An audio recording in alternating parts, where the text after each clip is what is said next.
I would like to quickly invite the moderator of our next panel discussion, Dr. Simbal Khan. Dr. Khan is the founder and CEO of Crossroad Consultants, and Crossroads Consultants, as you all know, has been really instrumental in supporting the event today.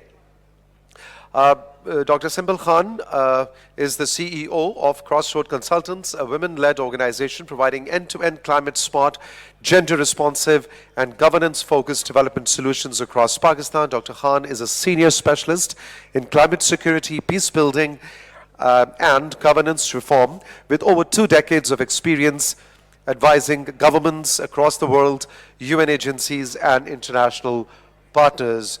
Dr. Simbal Khan, the floor is yours, and we are looking forward to listen to you as well as your esteemed panel.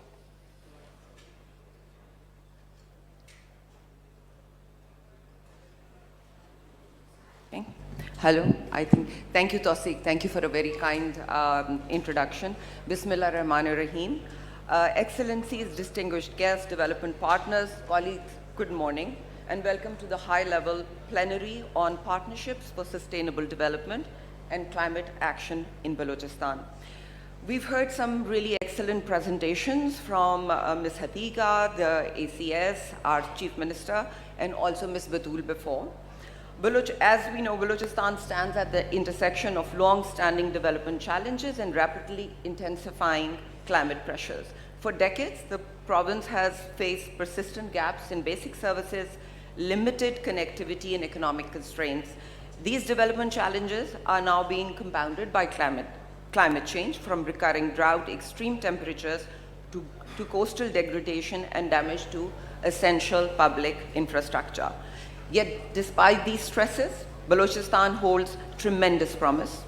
The province has some of Pakistan's strongest solar and wind corridors, rich ecological landscapes, vast rangelands, and opportunities for nature-based solutions and climate investment. Realizing this potential requires strong partnerships, coordinated financing, and practical steps towards sustainable development and climate resilience. In this plenary, our goal is to explore what partnerships, financing mechanisms, and institutional reforms can help Balochistan advance both sustainable development and climate resilience. And will be a starting point for a realistic roadmap for 2026 and 2027 for the Balochistan government. Today, we are privileged to have with us a distinguished panel of leaders whose institutions play an essential role in advancing Pakistan's development and Balochistan's development and climate agenda. I will now invite our panelists to the stage. Ms. Aisha Humaira Chaudhry, Secretary, Ministry of Climate Change and Environmental Coordination. Ms. Aisha, Senior Federal Secretary, who leads Pakistan's national climate and environmental agenda. She oversees the country's work on adaptation and global climate processes, including UNFCCC and the COP negotiations. Mr. Zayed Salim, Additional Chief Secretary, Development, Government of Balochistan. Mr. Zayed Salim is the Additional Chief Secretary, Development, and responsible for steering the province's public investment portfolio, development planning, and cross-departmental coordination. Possesses extensive experience in strategic planning and has formerly held the title of Secretary of Home and Tribal Affairs, Infrastructure and Investment Promotion. Next, Ms. Balorma M. Gabzar, Country Director, World Bank. Ms. Balorma is the World Bank's Country Director for Pakistan, bringing over 20 years of experience across East Asia, South Asia, Africa, and Europe. She leads the bank's multi-million-dollar portfolio in Pakistan. Dr. Samuel Risk, Resident Representative, UNDP Pakistan. Dr. Risk is the resident representative with extensive international experience across Middle East, Africa, and Asia. He has led UNDP's work on governance reform, crisis response, conflict prevention, and climate adaptation. Ms. Emma Fan, Country Director, Asian Development Bank. Ms. Fan covers a portfolio covering major infrastructure, climate resilience, and public finance management, social protection, and human capital development. Mr. Jerome Willems Head of Development Cooperation, EU Delegation to Pakistan. Mr. Williams leads the European Union's development cooperation. He's managed EU cooperation across Asia, Africa, and Europe with deep experience in donor coordination.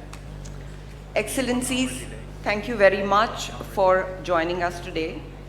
In this session, we hope to explore three broad themes together: strategic partnerships, resource mobilization, and a practical roadmap for Balochistan going forward in 2026 and 2027. I will only offer a set of steering questions to guide our discussion, but please feel free to respond not just to my prompts, but also to each other's comments, to build up on each other's themes and comments. Our aim is an open solution-oriented conversation enriched by our collective experience. I will start with the first question to Ma'am Aisha, sitting next to me.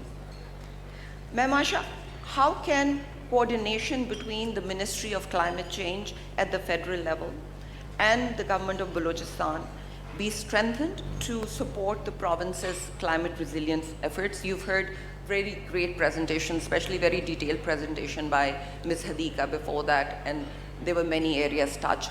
Where do you see this coordination kind of supporting the way forward? Thank you, Ms. Aisha. Thank you very much. First of all, I would really like to appreciate Government of Balochistan initiative for organizing this session. I think these are the type of interactions which are extremely important, highlighting the vulnerabilities and the challenges of a province and bringing all the development partners together. We do have some formal mechanisms for coordination. For example, there is a climate council headed by the Prime Minister, where all the chief ministers are represented. Similarly, under various policies, we have, for example, the forest policy has a board which is chaired by the Minister of Climate Change, and it has representation from all the provinces. Similarly, various conventions that Pakistan is a signatory to, or various MEAs, multilateral environment agreements that Pakistan is a signatory to. All the reports that we prepare, as an obligation for reporting, these are prepared in consultation with the provinces. So that is another way of coordination. Then we also have a mechanism of collaboration under EPAs. After the devolution, every province has their own EPA, and at the federal level we have EPA, and we try to coordinate and have meeting of EPAs.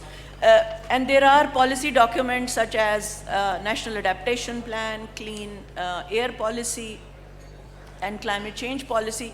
So in the past, we didn't have the formally full-fledged minister, so the Prime Minister had the portfolio, and we used to have meetings chaired by various federal ministers, and the responsibility was assigned by the Prime Minister. But coordinator to the PM was doing a wonderful job, helping to bring the political leadership from the provinces on board, and doing that coordinating role. And now we hope that we will be more actively engaged with the full-fledged minister also there, and we'll have more sessions chaired by the federal minister and engaging the whole machinery and the governance structure of the province. Thank you. Thank you so much. ACS Saab, Salim Saab, I think I had another question for you, but I'd like you to kind of bunch up both these questions. What I asked Madam Aisha here, what kind of support does Balochistan look for when you look at the federal level, for the Federal Climate Change Ministry? And also, what would be your key, you're sitting at the helm of whole development as well as climate planning. What are the key priorities for you, for your ministry right now in Balochistan? Thank you. Thank you very much.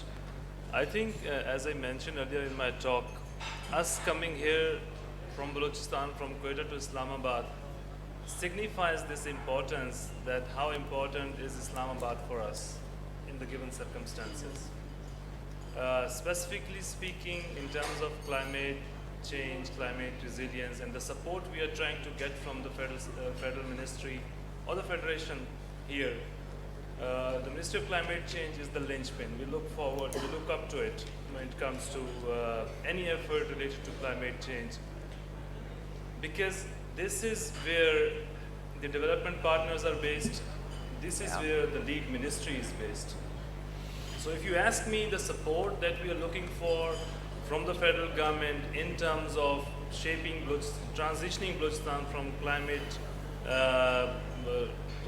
vulnerable to climate resilient region, we have just submitted one of the projects under to be funded under GCF. Our irrigation department, with the support of our colleagues at the 12th Corps, did a tremendous job, and they studied the rapid depletion of water at Quetta in particular, came up with a proposal to access funds under the GCF.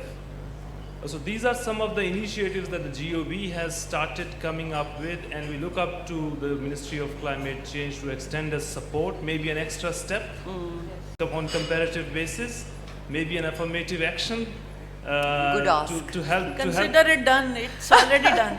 That's I'm glad to amazing. know that if it is already done, but this is just the beginning. There is a whole range of projects that we are thinking about, and we are trying to send across the Ministry of Climate Change to access the funds that are available in GCF.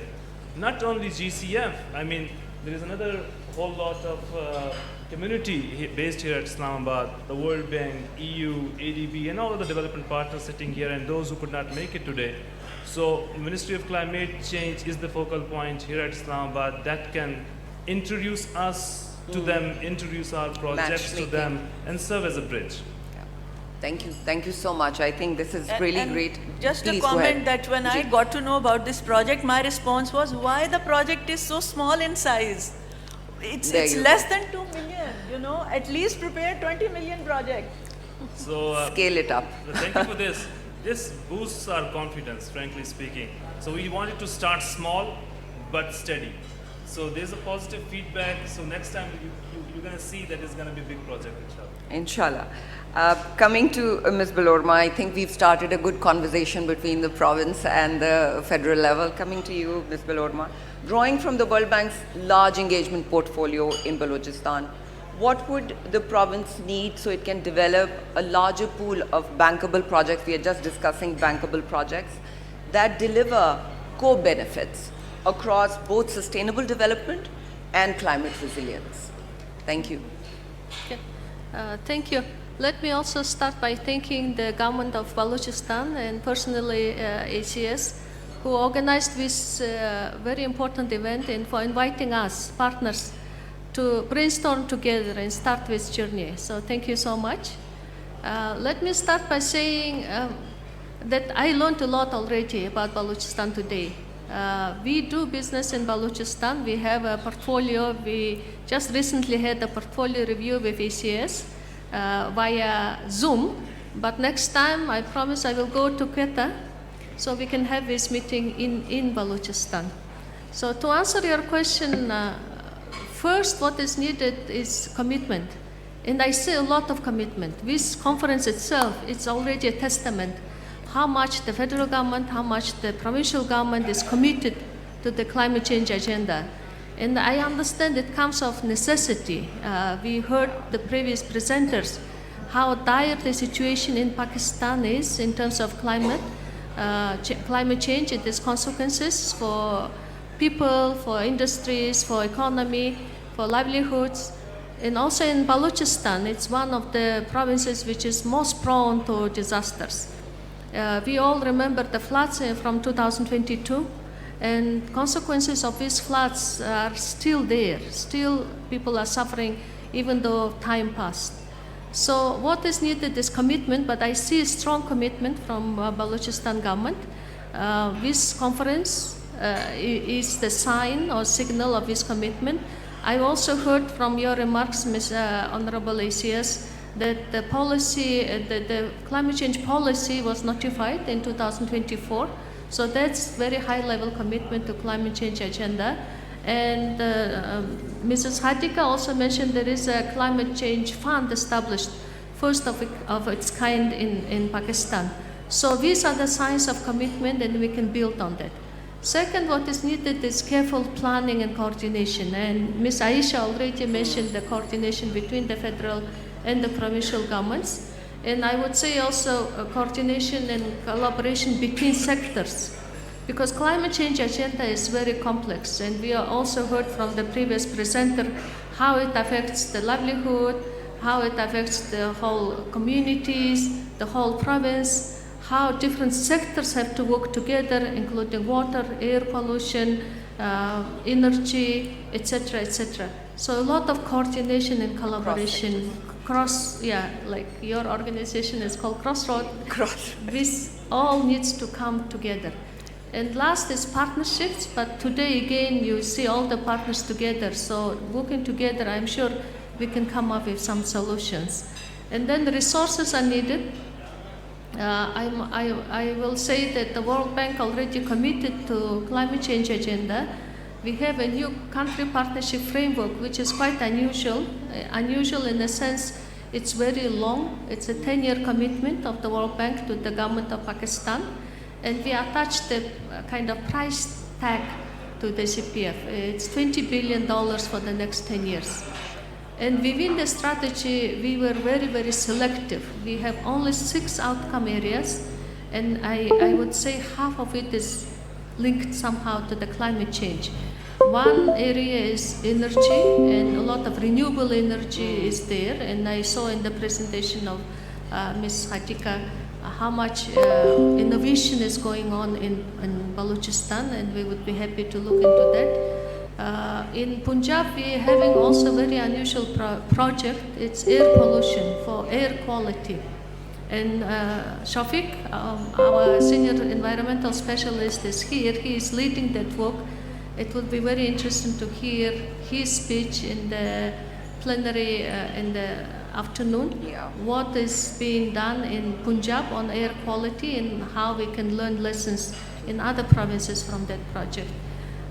We have a whole outcome area dedicated to the climate change and climate resilience in our country partnership framework. And I see that in Balochistan what is missing is a lot of data is missing, so we need to work on data. We need to invest in early warning systems because that will prevent the losses of lives that ACS mentioned in his remarks. And I believe some initial work already started, so we can build on those. Let me stop here. Thank you so much, Ms. Balorma, especially kind of outlining how that nexus of climate resilience and sustainable development, how kind of structured development across pillars will also absolutely increase the resilience, climate resilience in a province.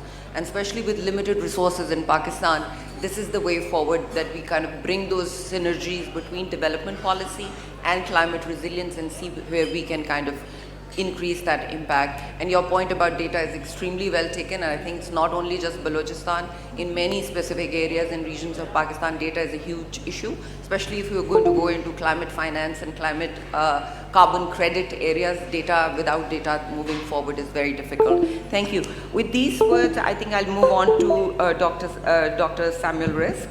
Dr. Risk, UNDP has a long history of supporting governance reform and resilience building in Balochistan, particularly at the district level.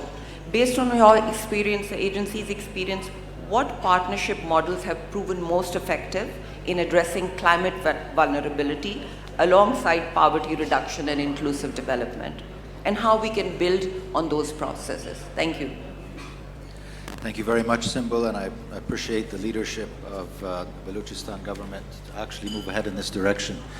I feel sometimes that when we talk about climate change being a global problem, it becomes everyone's problem, therefore it's no one's problem to take leadership on. Once you get down to the province saying, I have a climate change policy and a plan, I have this level of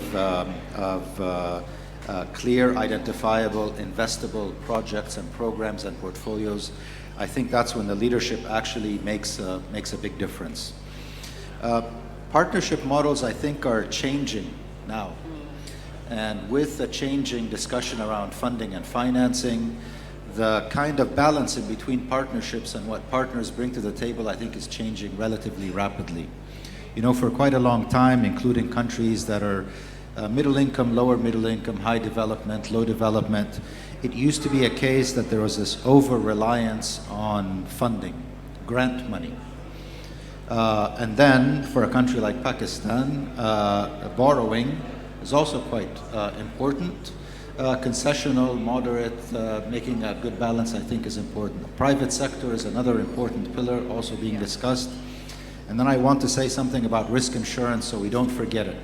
It is not possible to talk about either Pakistan having an existential risk being climate change or Balochistan particularly vulnerable without talking about risk management, risk insurance, which almost everyone here is doing something on as well. I think the balance is changing a little bit from grant money that would come through development partners into what is the investment of the government in all of this work. And I see, mashallah, there's quite a lot of investment. And this is where my first point is on what makes for a good partnership model. A good partner, I think, tells their partner in government, federal or provincial, where there are small gaps that can actually be fixed through technical assistance, through implementation, acceleration, a chronic issue, I think, all across not only Pakistan but the world, but also what are the global experiences that I think are important. Global experiences are important, like many different cases related to water, disaster risk management from this part of the world. Nepal or Sri Lanka or others are actually doing really good work. And this is where I really appreciate that we spent most of the morning talking about all of the challenges and problems and bad numbers, and now we are looking ahead as well. So I think, you know, being honest about telling what are some of the challenges, and then figuring out how now the primary deliverer of development programming is the government. What I really appreciated in a meeting about 6 months ago, right before the budget cycle was concluding and before it started, was the Chief Secretary and obviously all of the team were saying that this year was going to be the best year of budget implementation for Balochistan. Yeah. Still getting to 50–60%. So money is not always the problem. Accelerated money, spending it efficiently, etc., I think is important, and that is the role of partners. It's not always bringing money, even though I think it is important for Balochistan particularly, given the poverty numbers that we saw. The grant money is important, but implementing through good capacity, I think, is really quite important. The other two, I think, are issues that Secretary Aisha knows well about. There is a legitimate grievance narrative on the part of all of Pakistan, probably Balochistan particularly, on we say we have commitments in NDC 2.0, 3.0, but nobody comes to our rescue, not through the Loss and Damage Fund, not through the Global Shield Against Disaster Risk, despite the asks. And I think that's the next big thing. All of us, I think, really have already committed support and will continue to support for years to come. But there are particular funds that are not unlocked yet, and that requires even beyond Balochistan, national leadership to go out in some of these forums and to say, really in many cases, you owe us because we are most vulnerable. You asked us to do X and Y on electric vehicles, on forestation, on reducing emissions, and now where's the money 2, 3 or 4 years after the Loss and Damage Fund or the Global Shield and Roadmap or risk insurance? All of these things I think are legitimate to discuss in this kind of forum. Thank you, Dr. Rizk. I think you've made some really, really important observations, especially the last part of your submission. I think my next question to Secretary Aisha is, because she's just coming back from Belém, I think she can pick up from the COP, and she can pick up some of the points that you have made, very, very well received. To Ms. Emma Fan, ADB has been a long-standing partner for Balochistan's development. Could you highlight some key initiatives ADB has supported in Balochistan and how these efforts can advance the province's development and resilience agenda? And if you want to add to any of the comments that have gone before, please. Thank you. Thank you very much. And first, I also want to join colleagues to congratulate and also thank the government of Balochistan for organizing this very timely and important conference. And this really zooms in the limelight to Balochistan, which deserves this kind of attention. Balochistan is a long-standing partner province for ADB, and we have an active portfolio there.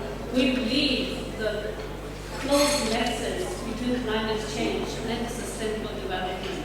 So our projects are all developed with this kind of consideration.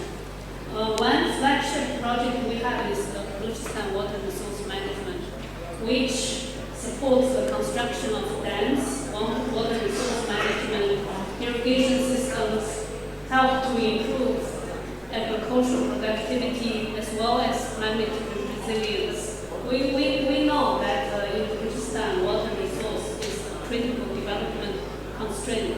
So this project aims to unlock some of the constraints and to help the province to fulfill the kind of potential which many experts have mentioned.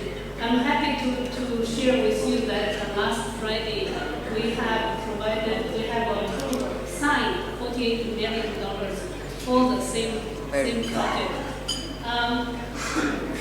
Moving forward, for 2027, we are planning and developing together with the government a similar project for the Nolan water resource management project. And so we are excited about it. We hope to scale up the finance under that project as well. As I mentioned, we believe climate change is the integral part of sustainable development. Colleagues highlighted the poverty level in Balochistan, the deprivation at multiple levels. So climate change must also be structured with the kind of sustainable, inclusive growth and development in mind. For that reason, we are also structuring transport sector project. We are active partner in the Red critical mine project. We are providing a $410 million package. And that project itself mandates a share of community development obligations from the project revenue.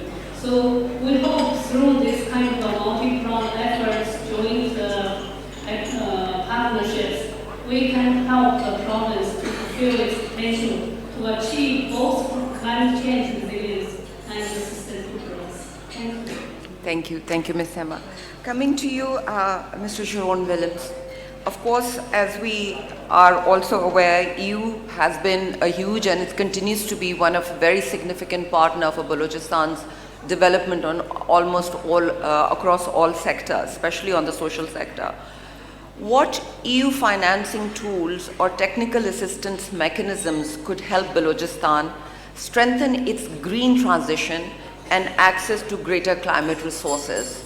And of course, please, you're free to comment on anything else that has been said before to you. Thank you.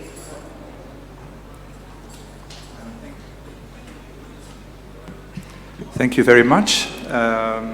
Allow me first indeed to join the colleagues by congratulating the government of Balochistan for bringing the plight of climate resilience in the heart of Islamabad, in a way, sadly, in the heart of Islamabad, because it's becoming increasingly difficult for us, at least, to travel to Balochistan. So I think it's really critical to show that your government has very strong views on this. Let me tell you that when it comes to Balochistan, for us, this is what we call a priority province. Last time I was in Quetta, the last time my security allowed me to go to Quetta, was in February of this year, and we did a portfolio review showing that we have around 230 million euro of ongoing grant support in Balochistan. A lot of it focused on rule of law, on human rights, on gender, on civil society, on education, but close to 60% is on green inclusive growth. We work on water revival, rehabilitating, for instance, the beautiful Kari systems that you have across the province. We work on livestock rehabilitation, making it much more climate resilient, also following the floods. We work on SME development, trying to create incentives for SMEs to build climate-smart solutions. We help farmers with climate-smart agricultural practices. But in the end of the day, grants can only get you so far. I think it's important to emphasize that the real leverage can come by bringing in the private sector. Here, Pakistan as a whole, I think, is underperforming its true potential. If you look at the private sector as a percentage of the total mix on climate finance, it's roughly 5%. Just look at any of your regional peers and you see that there's a lot of potential to do much more. That's also the direction of travel when it comes to our EU grants. We are moving away from having earmarked very clear allocations for each country and move towards where the investment goes. We call this global gateway, where we use our grants to de-risk investment and make it possible for private sector investors to also invest in places like Balochistan and invest in climate resilient infrastructure, invest in renewable energy, invest in agriculture in a climate resilient manner. But unlike with our grants with Global Gateway, the 400 billion euro that we aim to leverage between 21 and 27 can go in full, in part, or not at all to Pakistan. And then it's really up to Pakistan and up to Balochistan to make the most out of this. How it can do this? Well, first of all, by putting in place a very clear policy, by saying we welcome private sector investors. And I think the conference that we're having today is very much aligned with that message, and it's heard very loud and clear. We'll make sure that it's heard loud and clear also beyond Islamabad. Secondly, I think it's important to have a very clear policy. We heard today that there is a solid climate change policy, there's a climate change fund. Often the Achilles heel in Balochistan and in Pakistan is not so much on the policy side, it's on the delivery. It's being predictable, it's being consistent, it's implementing it not just on the start page, but all the way till the last page of the book. I think the more we can make progress on this, the more easy it will become for private sector investors to say, I know what is the situation today in Balochistan, I know what it will be tomorrow and the day after tomorrow, and that's where I can put my resources in, because I know I'm here not for the short term, I'm here for the medium and long term. That brings me then to the third element, which I think several colleagues already mentioned, which is about coordination. Often when we make policy, we make choices, and different departments have to play their part. I know, for instance, we have our water project where we try to work on integrated water management in the province. It does require that several departments work in sync, going in the same direction. That's not always easy, but it's the only way to ensure that there is predictability and consistency of policy. So let me stop here. Once again, big thank you for the organizers. It's great to put Balochistan so much on the map. And indeed, a cursory glance into Balochistan, I had the pleasure to travel during my first year here throughout the province, shows that this conference is not a luxury, it's absolutely a necessity. Thank you, Jerome. And I think, thank you for highlighting the very important aspect of, especially on investment, and also on the kind of coordination among various pillars, because as we know, climate resilience, to get to the goal of climate resilience, so many various aspects and various sectors have to work together to create that resilience for real people on the ground. Secretary Saiba, Ms. Aisha, I'll come to you. I think with that question that was prompted by Dr. Risk, that you represented Pakistan at COP30 recently. You were there in Belém, where adaptation was a central theme this time. Based on those discussions, how do you view the adaptation challenges facing Balochistan, and what approaches are needed to respond effectively for Balochistan and also for Pakistan on the adaptation front? Thank you very much. So, as you have rightly pointed out, adaptation was the main theme, global goal on adaptation, and then there was a demand from the developing countries to triple adaptation financing by 2030. Although developed countries agreed on tripling it, but they didn't agree on 2030, and the timeline was changed to 2035. But even then, I think it was a big success that for the first time, at least, the case of adaptation was made very forcefully by the global south. And although mitigation is important, but many countries who are not contributing so much to emission have to do a lot of adaptation. In case of Pakistan, for example, you know, the repeatedly devastating floods are coming, drought is a challenge, heat wave is a challenge. So all these challenges require adaptation. And unless and until the development partners start putting enough focus on adaptation, we won't be able to handle with climate change. Renewable energy is very important, but Pakistan has already made progress according to our NDC 2.0. We are 6 times ahead of our target in renewable energy, according to our NDC. But where is the financing for adaptation? That is the challenge that we keep on raising at every forum, such as COP, or even in other development partners meetings, whether it's joint ministerial commissions in the Economic Affairs Division or bilateral meetings also with various developed countries, that countries like Pakistan really need a lot of adaptation funding. And National Adaptation Plan indicates some of the challenges, and it has identified the thematic areas where we need projects. I think it's extremely important now that the development partners get in touch with the provincial authorities, all the stakeholders at the provincial level, and develop projects. We need district adaptation plans so that at the district level the government machinery is strengthened. If early warning is a priority area, then why every district of Pakistan which is vulnerable is not strengthened enough to deal with that challenge? If adaptation is a priority, then Badin Sajawal itself needs $2 billion because they are facing erosion. Sea level rise is such a big challenge for Balochistan and Sindh. So, every district needs to be strengthened. And we really want our development partners to get down to the district level and help the provincial machinery to come up with good bankable projects. We realize that, everything cannot be done just with ADB and World Bank. We also need to include private sector and the government financing. But to engage the private sector, we do need good incentive systems. And private sector will only come where there is a return on investment. People caught in the flood, where is the return on investment?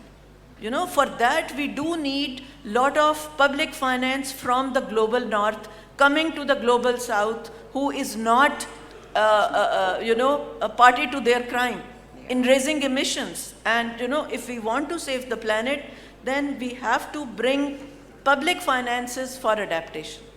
And country like Pakistan has a very strong case. We have been requesting World Bank also to replenish their funding mechanisms like IDA, which is highly concessional. Because if we keep on borrowing from World Bank and ADB for meeting our climate resilience challenge, then we will get into debt trap. So climate crisis becomes a debt crisis. So countries like Pakistan really need highly concessional programs. And my request to these MDBs would be that, rethink and develop programs on climate resilience which are in accordance with the needs and challenges of the countries. And we need two types of funds. We cannot say that development and adaptation is the same thing. If we have to choose between the two, that's like choosing between your son and a daughter. Yeah. Because adaptation is something which you have to do because of the challenges that you are facing. Development needs are separate. So we need additional funding for adaptation. We cannot just convert our development fund to adaptation. I think this is extremely important. Thank you. Thank you. I think extremely important And point. for the loss and damage, I would like to say that the case that we made in COP as well, right now they have just started with $250 million under Barbados implementation plan. And they have, up till now, they have only collected 300 plus million, despite the fact that there were pledges around 800 million. So this all loss and damage fund was started on Pakistan's leadership when we were leading G77 plus China. It is operationalized in this COP, but we hope that more financing will be coming from the global north to this mechanism to really make it useful for developing countries who are really facing the brunt of climate change. So now they have made a call for proposal. It's from 5 million to 20 million. Okay. And by June 2026, countries have to submit their proposal. But I think this small amount is just a beginning. We hope that in collaboration maybe with the provincial government and MDBs, we can raise this.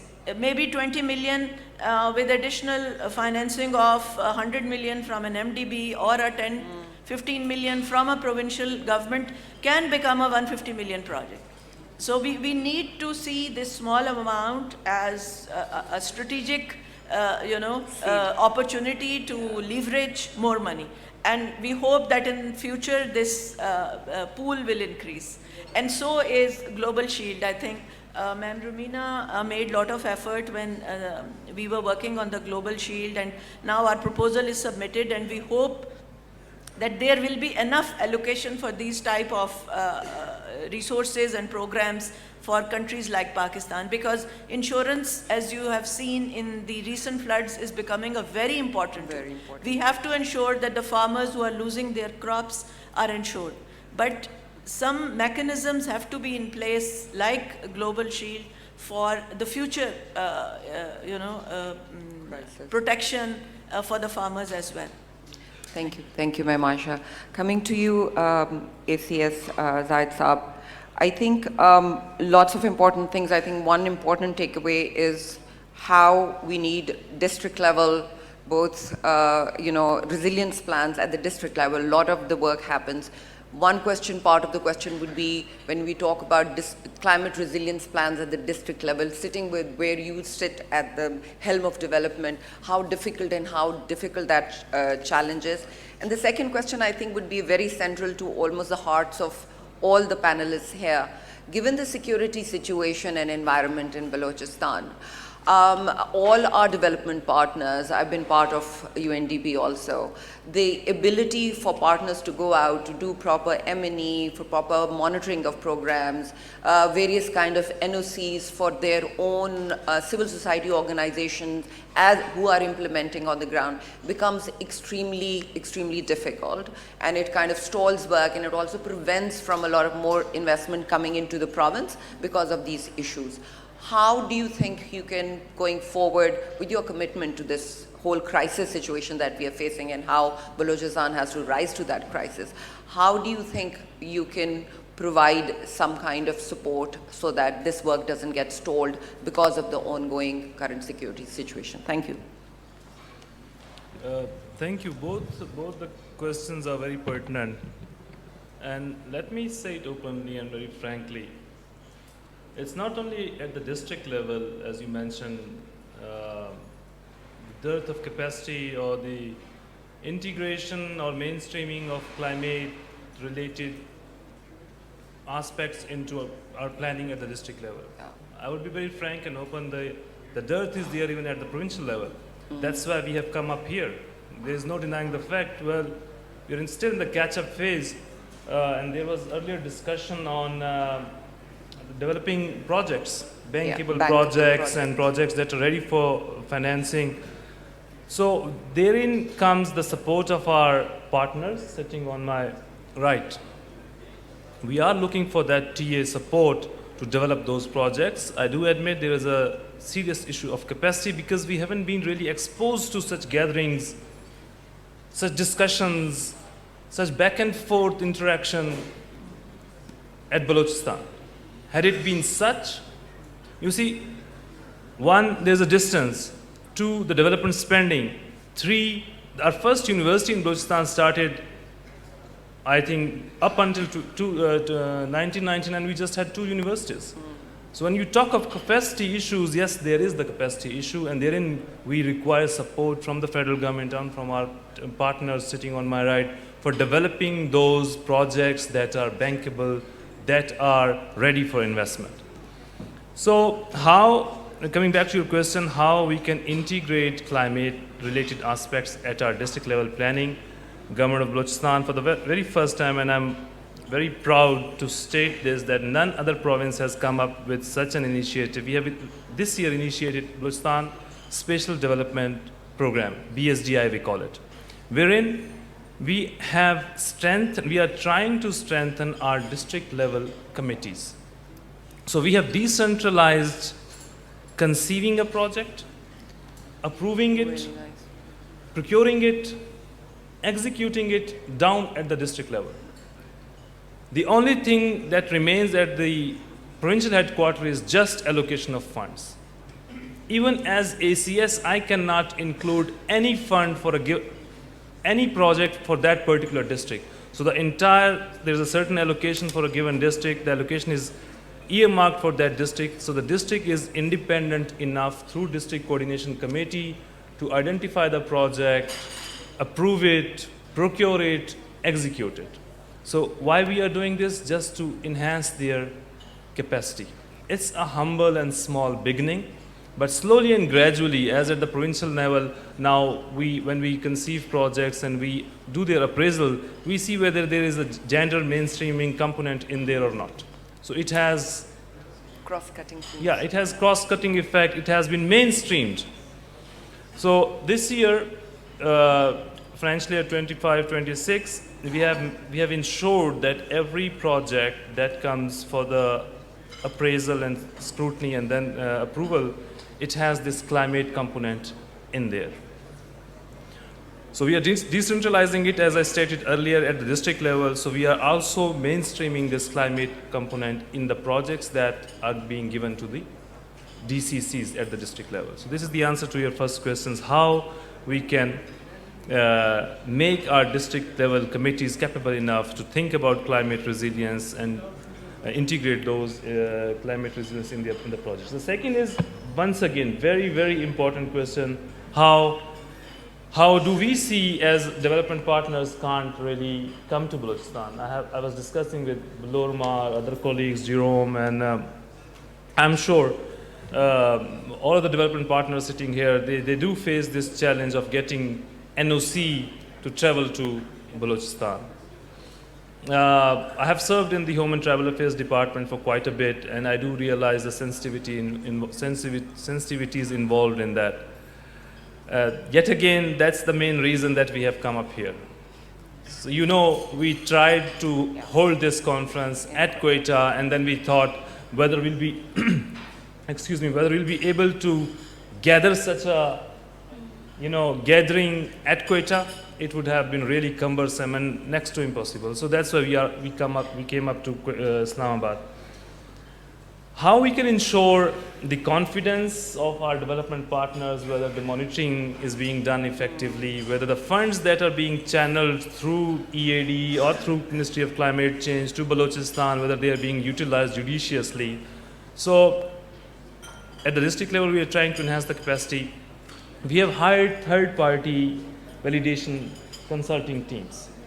I realize I have served on secondment basis with a couple of projects in World Bank, UNDP, and I do realize their concern, which is very genuine. And maybe, frankly speaking, they do come up with a caveat whether when the government is doing monitoring itself, whether that is meeting the benchmarks or not. So to address that issue, we have started hiring third parties purely on competitive basis for the purposes of monitoring of development projects, just to increase the confidence level of our development partners that the funds that they are providing us are being utilized judiciously. On top of this, the GOB is lately ready for counterpart funding. I would again be very frank and open. There was a time when we were reluctant to go for loans and advocate loans for projects in Balochistan. It's not the case anymore. So 60-40, 70-30%, or whatever the ratio we decide, when the GOB commits its own funds in a given project, so it also allays the concerns of our development partners, because there comes the funding of GOB. So the GOB is going to ensure that its funds are going to be utilized in a judicious manner. Nevertheless, we do realize there is a situation. Our partners do not get NOCs. We are available. We don't have to require any NOC to come up to Islamabad.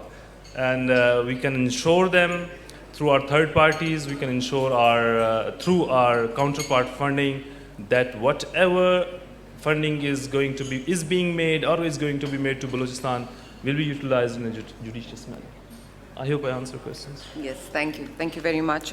Ms. Balorma, the World Bank has significant experience globally in climate finance and innovative funding mechanisms. We've talked a lot about, funding mechanisms and innovations. What are 2-3 aspects you think critical for Balochistan's case, where these funding mechanisms can come in supporting both sustainable development as well as have an impact on climate resilience? Thank you. If I may, we talked about financing quite a bit. If I may, I just want to react to the intervention of the ACS, which Absolutely. Was a bit of revelation to me, that you're decentralizing further. That's really music to my ears. Because on many development issues, including on climate change, those who are on the ground, they know better. Because no matter of planning coordination in Islamabad can respond to the needs of the people on the ground. They are experiencing with floods and droughts and heat waves and loss of crops and lack of insurance themselves. So the closer the decision making on the investments to the people is better. So districts, that's the next frontier actually. My previous posting before coming to Pakistan was in Indonesia. And today and tomorrow, I think the president of Indonesia is visiting Pakistan. They actually went to decentralize the country in a very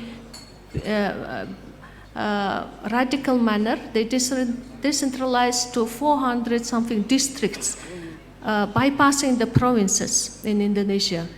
That happened 20 years ago. I happened to be there at the beginning of the journey. Then there was a lot of criticism and skepticism. Many people were saying, many other countries were saying that decentralization has to be done at the gradual level. You have to start with provinces and go to districts and then sub-districts. But Indonesians did their way.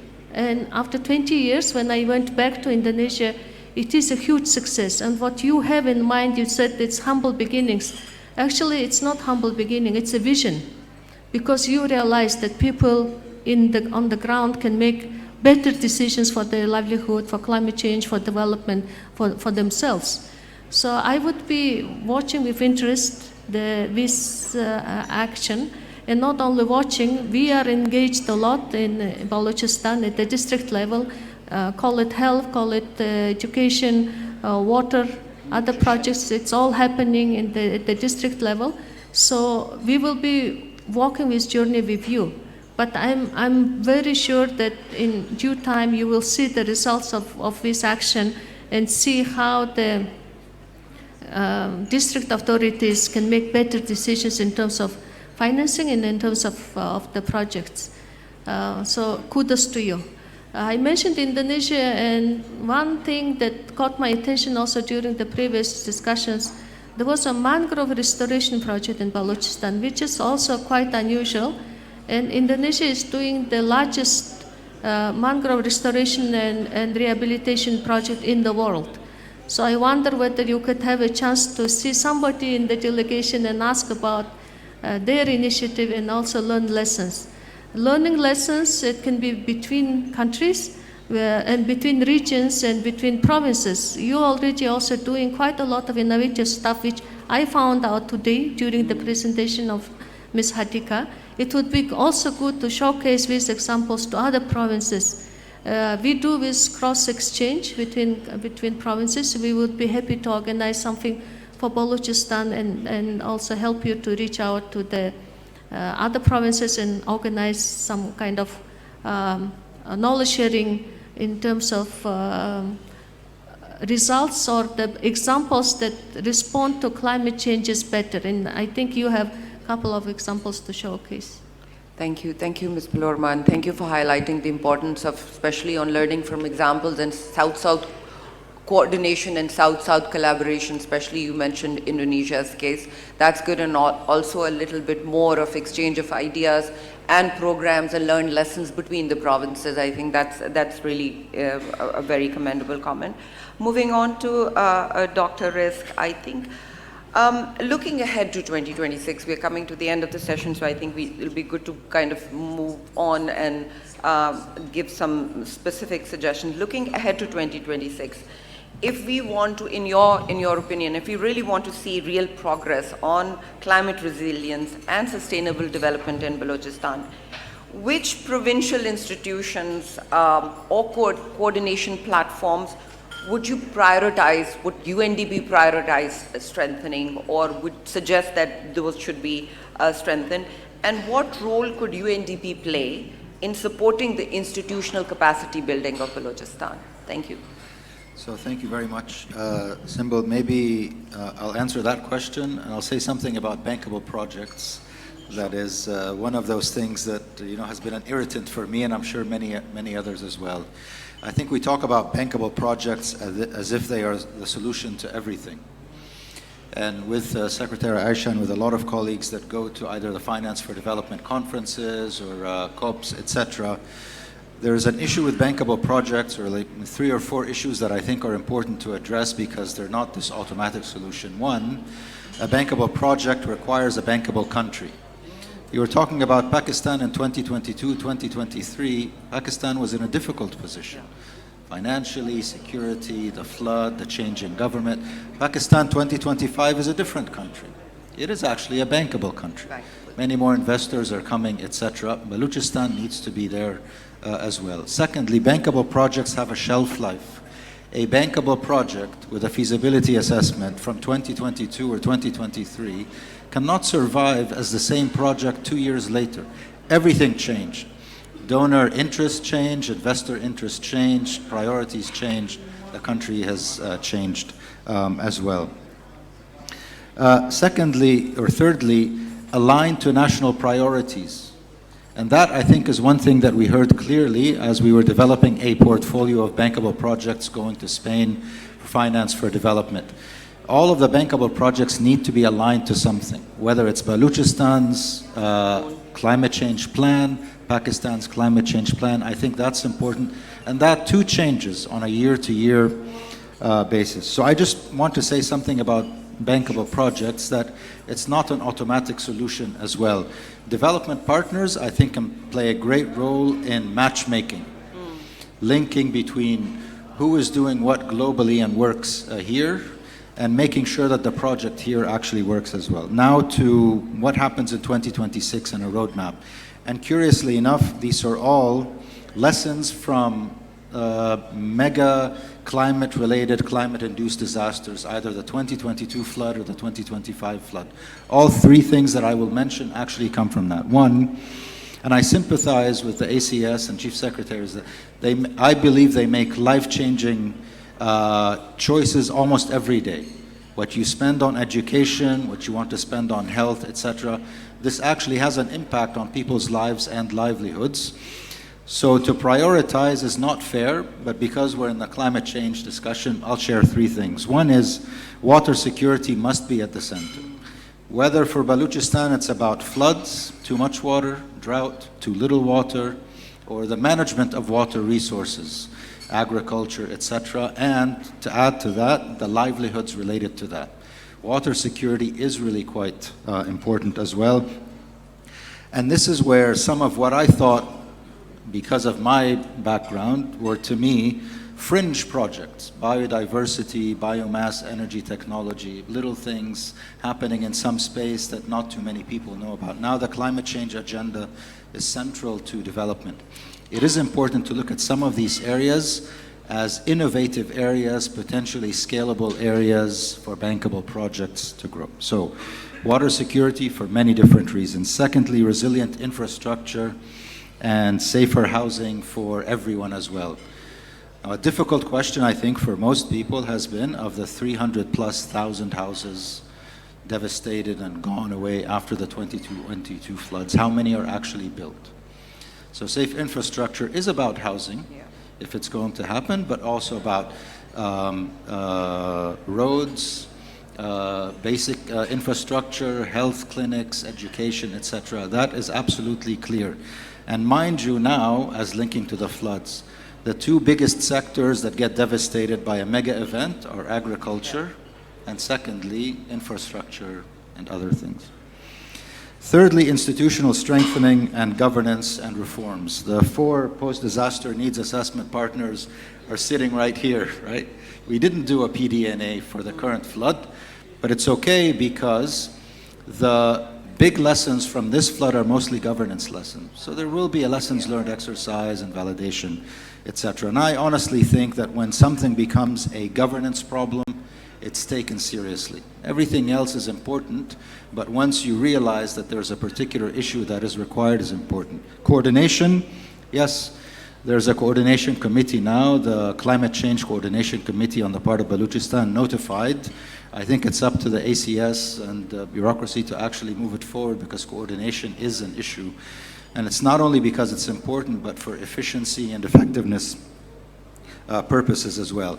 I would just say that, you know, given the development numbers in Balochistan, Balochistan wants to get by, minimum can be done, capacity, etc., a lot of heart, but needs more. If Balochistan wants to get ahead, that I think is what most people are looking forward now. You know, capacity challenges can often be made up for in local knowledge, etc. And that's why this discussion around planning at a district level, tahsil level, union level is important. There's no farmer who doesn't know how to make ends meet at the end of the day, but it's just not fair to say you are resilient on your own. I think the question now is about getting ahead. It's no longer about getting by. Thank you so much. Thank you for your comments. Ms. Emma, ADB and Balochistan are already partnering on major infrastructure and social sector programs. Looking ahead now, we are looking ahead to 2026 onwards. What are 1 or 2 key steps that the government of Balochistan can take over the next 2 years to help accelerate and support ADB's planned initiatives in Balochistan? Thank you. Thank you for this very helpful question. I think the first one, of course, is active engagements. I traveled to the province in February this year, and I look forward to visiting the province again. That kind of, especially face-to-face interactions, are essential for any ideas, and ideas generate investment. Oftentimes, money is very difficult, scarce, but good investments, good ideas are even harder to come by. So we look forward to discussing with the government. Secondly, I really echo what colleagues have said about the role of the private sector. The RECODEC project is a transformative example of the partnership between the private and the public sector. We want to see the private sector become even more active in Pakistan's economy and also in Balochistan's economy, Balochistan has great potential in that. And then the third one is what we call project readiness. You know, oftentimes sometimes when we approve projects, it takes 2, 3, or even more years to have anything happening on the ground. So money is parked for a long time because it's not well designed. Project management unit is not in place. Contracts are not ready. Right now, we have a new approach. We want to do these things before project approval. That's when the Quetta BRT, Project Readiness Facility, was signed last Friday to prepare the project fully. And then when the projects are approved, we can be going to civil works right away. That is the aim, but that requires financing. For example, the government should be willing to fund project management unit before project approval. So this unit, key staff, can be part of the project design from day 0, not from day 1. That saves a lot of money and time later on. Safeguards, which is the project must take into of the health safety benefits of the communities as well as people working on the projects. They need to protect these workers to do the work. I myself, when I moved to Balochistan, I noticed things for improvement, and our team is working on that. We must ensure good safeguard standards for people engaged in the projects. And then, of course, predictability and stability. I think many colleagues would agree with me that sometimes we go to a place 6 months later we are engaging with different leaders. These are all enlightened, capable leaders, but frequent changes are not good for anybody. So in some cases we have, for example, in Sen, we signed an MOU with the government that project directors will stay for minimum 2 years. I mean, this is good, but this should be common. We shouldn't require an MOU. If there are frequent changes, nothing can be done, even for the most brilliant people. And then finally, we really hope security situation continue to improve. Thank you. Thank you, Emma. And I think for ACS Saab, there are some very practical suggestions that Emma has made, and I think that would be a lot of food for thought for the government of Balochistan. Coming to the last and final words for Mr. Jerome from the EU delegation, what policy or institutional measures would you recommend, now again looking forward, that Balochistan's resilience commitments translate into concrete progress on the ground in 2026 and 2027? Thank you. Thank you very much. I'll be short also because there's another meeting coming up shortly. Maybe I'll start with a best practice of Balochistan, which I think is important to keep and maybe not so much known. We talked a lot about private sector, but we haven't talked much about civil society. Actually, we have a program that is trying to strengthen the enabling environment for civil society across Pakistan. And we've mapped a little bit how is the CSO legislative framework in the different provinces. And we came to the conclusion that the most forward-looking, open, enabling environment framework is in Balochistan. That's why we had an inter-provincial learning conference held in June this year in Quetta. And civil society plays a critical role also in the agenda of climate resilience. So this is something that's certainly moving towards 2026. We should keep. My sole recommendation for 2026, I think it's really great that we brought everyone together in Islamabad, and it's very clear that the government has a strong commitment. The talk has talked, now let's walk the walk. Thank you so much with these kind and very succinct words. With these words, I would like to thank all the panelists today, and thank you for coming here, and thank you for taking the effort, and also, of course, the government of Balochistan, who has led that initiative. When we started engaging on this conference about 2 months ago with the ACS and P&DD, we had already seen while we were in Balochistan that there was so much happening on the climate front within the PSTB projects for this year. If you can see, there's a lot of projects which are aligned with climate. There was a lot of talk about climate tagging, a lot of work. Then ACS has also mentioned about the district. So we were having these conversations, and I think it is from there that this whole idea stemmed, that this should be presented on a bigger audience, especially to the donors, especially to the partners, and also at the federal level, to bring it here so that we can get all our synergies together to move this agenda forward. I thank you again, and thank you for your time and your really important thoughts. Thank you, sir. Thank you. Thank you very much, Dr. Symbol. Thank you, esteemed panel. You may please take your seats, ladies and gentlemen.